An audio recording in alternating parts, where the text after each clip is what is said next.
या देशामध्ये जे आज सुरू आहे, या राज्यामध्ये जे आज सुरू आहे त्याचा आम्ही सुरुवातपासून निषेध करत आहे. या शहरामध्ये फक्त एकच घर आहे की जे इल्लीगल आहे किंवा अनऑथराइज्ड आहे. इल्लीगल असेल तर इल्लीगल आहे, त्याच्यामध्ये काही दुमत नाही आहे. मी सर्वप्रथम नारेगावमध्ये राहणारे जे लोक आहे त्यांना धन्यवाद देतो की त्यांनी कुठल्याही प्रकारचा विरोध न करता जे पोलिसांनी महानगरपालिकांनी जे कारवाई केलेली आहे त्याला शांतिपूर्ण रीतीने त्यांनी ते होऊ दिले. मी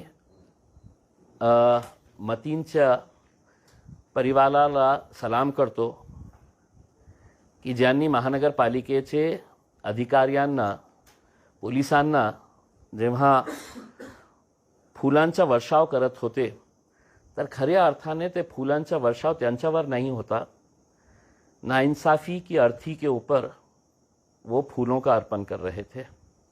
या देशामध्ये जे आज सुरू आहे, या राज्यामध्ये जे आज सुरू आहे त्याचा आम्ही सुरुवातपासून निषेध करत आहे.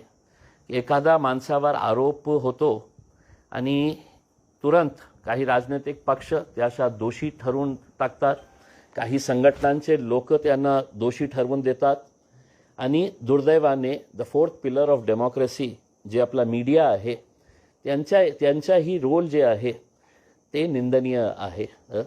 कारण आमची अपेक्षा यांच्याकडून हे आहे की त्यांनी प्रश्न विचारायला पाहिजे की तुम्ही हे जे कारवाई करत आहे, आज जे तुम्ही जे कारवाई केलेली आहे, क्या या शहरामध्ये फक्त एकच घर आहे की जे इल्लीगल आहे किंवा अनऑथराइज्ड आहे. इल्लीगल असेल तर इल्लीगल आहे, त्याच्यामध्ये काही दुमत नाही आहे. पण हे जे पिक अँड चूजची जे पॉलिसी सुरू आहे त्याचा आम्ही निषेध करत आहे. आपल्या राजनैतिक रोट्या भाजण्यासाठी हे जे सगळं करण्यात आलेलं आहे. माझा थेट प्रश्न आदरणीय हायकोर्टला आहे की जेव्हा हे हिअरिंग सुरू होती काल, तर मतींच्या वकिलांनी 15 दिवसाची मुदत मागितली जे सुप्रीम कोर्टाच्या ऑर्डरप्रमाणे आहे. सुप्रीम कोर्टाने ऑर्डर दिलेला आहे की कोणत्याही घर पाडण्याच्या अगोदर 15 दिवसाची नोटीस द्या आणि त्यांच्याकडून खुलासा मागा आणि नंतर तुम्हाला जे कारवाई करायची आहे. महानगरपालिकाचे जे वकील होते, सरकारी वकील जे होते, त्यांना हे मान्य नाही होतं आणि मग त्यांनी ओपन कोर्टमध्ये सांगितलं की आम्ही 7 दिवसाची हे टाइम पिरियड देतो. आता 24 तासही नाही संपले त्याच्यासाठी का इतकी घाई होती की रात्री 4 वाजता पोलिसांना सिक्युरिटी फोर्सेसना पाचारण करण्यात आलं होतं. 5:30-6 वाजता अर्ली इन द मॉर्निंग हे सगळं सुरू हे घर पाडण्याची प्रक्रिया. का नॅशनल सिक्युरिटी होती, का नॅशनल थ्रेट होता की नाही आपल्याला आजच्या आज 24 तासाच्या आत हे पाडायचं आहे. मग महानगरपालिकामध्ये काही नियम आहे का नाही आहे. जेव्हा मतींच्या घरावर दुपारी 12 वाजता नोटीस लावण्यात आली की 24 तासाचा समय तुम्हाला देण्यात येत आहे, तुम्ही तुमचे पेपर्स सादर करा, तुम्ही तुमचा खुलासा द्या. मग काही तासानंतरही तुम्ही 24 तासही होऊ दिले नाही आणि त्याच्यावर कारवाई केलेली आहे. आम्ही स्वतः जाऊन मी त्यांच्या परिवाराला भेटलं, त्या एरियातले सगळे लोकांना भेटलं आणि मी त्यांना एकच गोष्ट सांगितलं की मतींवर आरोप सिद्ध झालेले नाही आहे. कोण सिद्ध करणार हे? हे काही राजनैतिक पक्षाचे नेते नाही करणार, काही संघटनांचे नेते नाही करणार, मीडिया नाही करणार. दुर्दैवाने हे तिघं मिळून कलेक्टिव्हली एका माणसावर आरोप होतो आणि त्याच्यावर इमिजिएट तुरंत त्याला दोषी ठरवण्याचा जे प्रकार सुरू आहे त्याचा आम्ही निषेध करतो. म्हणून आम्ही त्यांच्या परिवाराला जेव्हा भेटलं तर आम्ही त्यांना एकच गोष्ट सांगितलं की आपको घबराने की जरूरत नहीं है. मतीनं काही चूक केली असेल तर एका इंडिव्हिज्युअलनी केलेली आहे.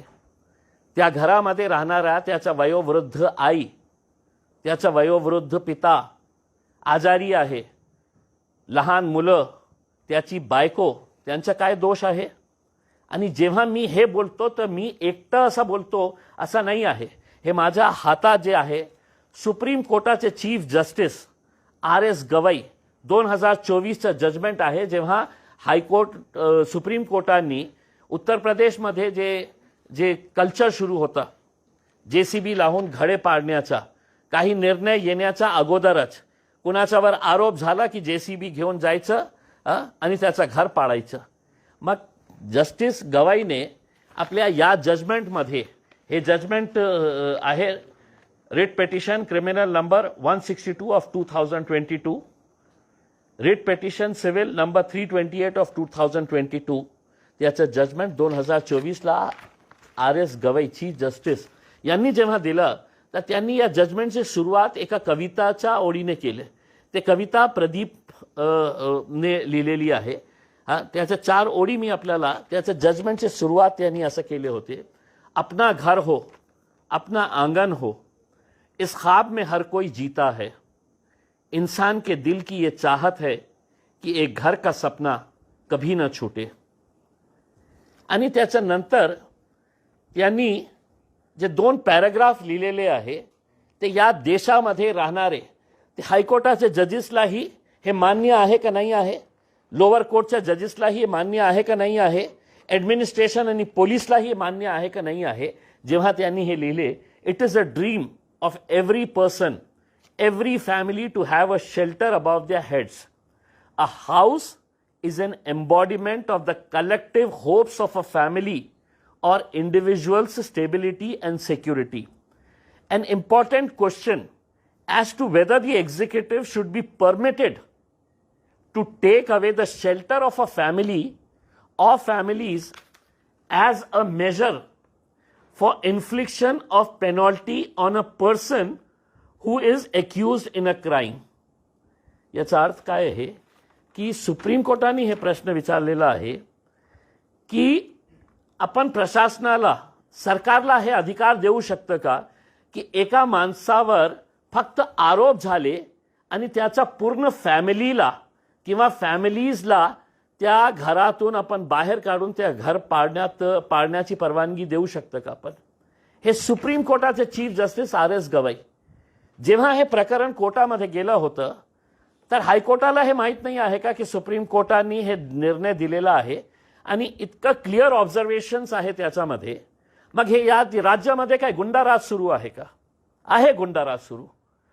कोणीतरी पालकमंत्री बसतो, कोणीतरी नेता जाऊन मागणी करतो, कोणीतरी हे म्हणतो की आम्ही JCB ला स्वतः घेऊन जाऊन हे पाडू करके. हे गुंडाराज नाही आहे तर काय आहे? तिथे का विरोध केलं नसतं का लोकांनी? मी नाही गेलो असतं रात्री 2 वाजता तर लोक विरोध करणार होते. मी त्यांना एकच गोष्ट सांगितली होती की तुमचं घर पाडण्यासाठी ते येत आहे, ते घर पुन्हा बांधण्याची जबाबदारी आम्ही घेणार. ते घर आम्ही बांधून देणार. आणि आम्ही म्हणजे या देशामध्ये जे आज ये गुंडा राजपासून जे लोक त्रस्त झालेले आहे, हैराण झालेले आहे, हे सगळ्यांची जबाबदारी आहे. लोकांनी कॉन्ट्रीब्यूट करेल, आम्ही कॉन्ट्रीब्यूट करणार, आम्ही स्वतः कॉन्ट्रीब्यूट करणार आहे. ज्यांच्याकडे 10 रुपये आहे तर 10 रुपये कॉन्ट्रीब्यूट करतील. कारण सरकारला आम्हाला एक मेसेज द्यायचा आहे की तुम्ही या गुंडागर्दी करून एक घर पाडू शकता. घर बांधण्याची ताकद, हिम्मत आमच्यामध्ये आहे. आणि ज्या माणसाचा तुम्ही घर पाडलेले आहे ते आत्तापर्यंत त्याला दोषी ठरवण्यात आलेला नाही आहे. दुर्दैवाने कोणी दोषी ठरवलेले आहे आपल्यालाही माहीत आहे आणि आपण सुद्धा याच्यामध्ये दोषी आहे. या देशामध्ये जे काही चाललेलं आहे याच्यामध्ये आपलाही सहभाग इतकंच मोठा आहे. या देशातला मीडियाला जे आज त्यांना प्रश्न विचारत नाही आहे, का तुमची हिंमत झाली नाही आहे की म्युन्सिपल कमिशनरला प्रश्न विचारण्याची की हे माणसाचं घर तुम्ही काय एकटं आहे, एक घर आहे या शहरामध्ये. 40% इल्लीगल कन्स्ट्रक्शन्स, त्याच्यामध्ये अनेक किती असे घरं आहे जे भारतीय जनता पार्टीचे निवडून आलेले कॉर्पोरेटर्सचे आहे. हे डॉक्युमेंट्स आहे आमच्याकडे.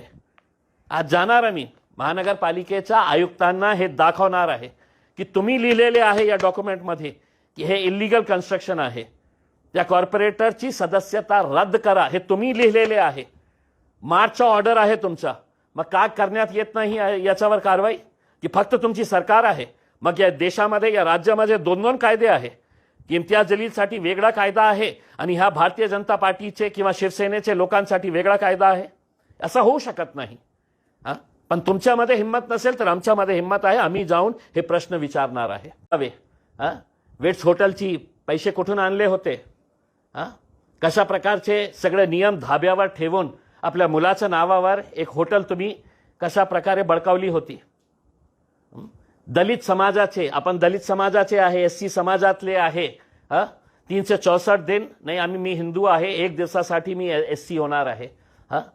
मग आपल्या समाजातले गोरगरीब लोकांची वर्ग 2 ची जमीन कशा प्रकारे आपल्या मुलाच्या नावावर बळकावून घेतली होती या माणसाने?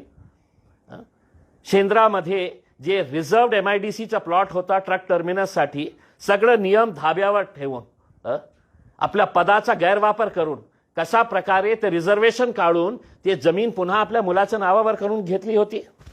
हे जे राग होतं ना, डिस्ट्रिक्ट कोर्टच्या समोर कोट्यवधींची रुपयांची जमीन जे आहे, आज इथे काम सुरू आहे, कोट्यवधी रुपयांची जमीन आहे. किती पैशामध्ये घेतली बघा. सगळे पुरावे दिले होते. राग होता त्यांचा, राग आहे त्यांचा माझ्यावर की मी तर या शहराचा हिटलर आहे. पोलीस माझ्या समोर उभे राहते हात जोडून, प्रशासन माझ्या समोर उभे राहतं, आणि हे इम्तियाज जलील कोण आहे? म्हणून ते राग जे आहे त्यांना असं वाटतं की अब आया ऊंट पहाड़ के नीचे, अब इसको रगड़ दो करके. शिरसाट साहेब, मी घाबरणारा माणूस नाही आहे, मी लढणारा माणूस आहे. आणि तुमच्यामध्ये जितकी ताकद आहे तुम्ही लावा. मी पोलिसांना, प्रशासनाला, तुम्ही काही कोर्ट नाही आहे, तुम्ही काही पोलीस नाही आहे. मला माहीत आहे तुम्ही पोलिसांवर दबाव टाकेल, तुमची सरकार आहे, तुमची हुकूमत आहे, पण मी पोलिसांना सहकार्य करेल. आणि तुमच्या बोलण्याप्रमाणे आता तुमच्यावर जबाबदारी आहे. तुम्ही जे माझ्यावर जे जे आरोप केलेले आहे की हे माझी नातेवाईक होती, आता तुम्हाला सिद्ध करावं लागणार आहे. नाही तर कोर्टामध्ये खेचण्याची ताकद मला पण आहे. मी तुम्हाला पण कोर्टामध्ये खिचू आणि कोर्टामध्ये हे तुम्हाला सिद्ध करावं लागणार आहे की कोण माझी नातेवाईक होती. आणि जे जे तुम्ही आरोप केले ना की MIM कशा प्रकारचं आतंकी संघटन आहे, MIM वर बंदी घाला करके. शिरसाट साहेब, तुमचे जे पप्पा दिल्लीमध्ये बसलेले आहे ना, पंतप्रधान नरेंद्र मोदी साहेब, त्यांनी हेच आतंकवादी संघटनांचे जे प्रमुख आहे असदुद्दीन अवैसीला जगभरामध्ये त्यांनी पाठवले होते या देशाचा मुद्दा राखण्यासाठी. या देशाचा हित काय आहे, या देशामध्ये आम्ही कशा आहे याचे मुद्दे मांडण्यासाठी तुम्हाला नाही पाठवले होते. माझे असदुद्दीन अवैसीला पाठवले होते, ज्यांच्या बाबतीत तुम्ही हे बोलत आहे की हे अतिरेकी संघटन आहे. तर मोदी साहेबांना विचारा तुम्ही जाऊन की तुम्ही एका अतिरेकी संघटनांचे प्रमुखाला विदेशात पाठवले होते करके. बोलताना थोडासा अकलेचा वापर करा साहेब. मला पण बोलता येतं आहे, मला माहीत आहे खूप ऊन आहे, थोडा स्वतःला आपल्याला आवरा. आणि खूप ऊन आहे म्हणून मी आपल्याला सल्ला देतो की लिंबू पाणी घ्या, थोडासा थंड, आणि बोलण्याच्या अगोदर ते लिंबू पाणी घ्या. पण मला माहीत आहे की तुम्हाला लिंबू पाणी चालत नाही आहे, तुम्हाला दररोज रात्री आणि घ्यायचंच असेल तर विदेशी घ्या, देशी घेत असेल म्हणून अशा प्रकारचे जे बडबड जे सुरू आहे ना तुमची, याच्या बाबतीत काहीतरी फक्त मी तुम्हाला हेच सल्ला देऊ शकतो की थोडा स्वतःला आवरा आपण. त्यांना असं वाटलं की इम्तियाज जलीलने तर सगळं पुराव्यासहित दिलं होतं, त्याच्यावर का कारवाई झाली नाही आहे. या राज्यामध्ये एकाही मीडिया हाऊसमध्ये हिंमत नाही आहे की मुख्यमंत्र्यांना हे प्रश्न विचारण्याची. आणि तू हे माणूस जे आहे हे इतका दूध का धुला होता, तर त्यांनी स्वतः मुख्यमंत्र्यांना पत्र पाठवायला पाहिजे होतं. मी आज तुमच्या मार्फत त्यांना विनंती करत आहे कि अगर तुम दूध के धुले हुए हैं, तुम बहुत स्वच्छ प्रतिमे के हो, बहुत आदर्शवादी हो उसमें, तो तुमने अब मुख्यमंत्री को पत्र लिखना और ये कहना कि इम्तियाज जलील ने मेरे ऊपर है तो झूठे गंभीर आरोप लगाए हैं करके उसकी उच्च स्तरीय इंक्वायरी करो करके उसमें. मग हे जे माझ्या बाबतीत बोलत आहे ना की इम्तियाज जलीलला जेलला पाठवणार आहे, मी जेलमध्ये जाणार का तुम्ही जेलमध्ये जाणार याचा निर्णय तुमच्या पत्रावर निर्भर असेल. तुम्ही स्वच्छ प्रतिमेचे असेल तर आजच्या आज मुख्यमंत्र्यांना पत्र पाठवा आणि सांगा की हे जे आरोप ज्यांनी केलेले आहे, डीजीला भेटलो होतो अँटी करप्शनचे, CBIचे प्रमुखांना भेटलो होतो, सगळं पुरावे दिले होते, त्यांनीही मान्य केले होते की साहेब याच्यामध्ये काय आहे. पण नियम काय सांगतो माहिती आहे का, की तुम्ही जेव्हा हे सिद्ध पुरावे पण दिले तर सरकारकडून परवानगी घ्यावं लागतं त्यांच्यावर अक्षर घेण्यासाठी. चोर चोर मौसेरे भाई, कोण परमिशन देने वाला है? आज दुपारी आम्ही महानगरपालिकेच्या आयुक्तांना विनंती करणार आहे की आम्हाला थोडासा टाईम द्या. आम्ही तुमचे डॉक्युमेंट्स तुम्हाला दाखवण्यासाठी येत आहे. तुमचे महानगरपालिकेचे जे डॉक्युमेंट्स आहे ज्याच्यामध्ये स्पष्ट तुम्ही लिहिलेले आहे की या कॉर्पोरेटर, या पक्षाच्या कॉर्पोरेटरनी इल्लीगल कन्स्ट्रक्शन कशा प्रकारे केलेलं आहे. मग प्रश्न त्यांना जाऊन आम्ही हे विचारणार आहे की साहेब, या शहरामध्ये किंवा या राज्यामध्ये किंवा या देशामध्ये दोन अलग वेगवेगळे कायदे कानून आहे का? आमच्यासाठी वेगळं आणि त्यांच्यासाठी वेगळं, हे प्रश्न विचारण्यासाठी दुपारी आम्ही जाणार आहे. आपण नोटीस बघितले का? ते महानगरपालिकाने नोटीस जे लावलेली आहे कुठेही उल्लेख नाही आहे. दाखवा तुम्ही. तुम्ही वाचलं नसेल, मी वाचलेलं आहे. हेच दुर्दैव आहे ना की तुम्ही याच्यामध्ये वाचलं का की त्यांनी हे सांगितलेले आहे की हे आरोपी आहे म्हणून आम्ही ह्याच्या घर पाळत आहे. त्यांनी लिहिलेले आहे की इल्लीगल कन्स्ट्रक्शन आहे, अनऑथराइज्ड कन्स्ट्रक्शन आहे. मग आमच्या अनऑथराइज्ड आहे आणि त्यांच्या अनऑथराइज्ड ऑथराइज्ड होतो, कारण सत्ता त्यांची आहे करके असणे. ठीक आहे, देखिए काय हे कोणी चूक केली असेल तर पोलिसांची जबाबदारी आहे कशा प्रकारची कारवाई करायची आहे. कोर्टामध्ये ते आपला युक्तिवाद करेल.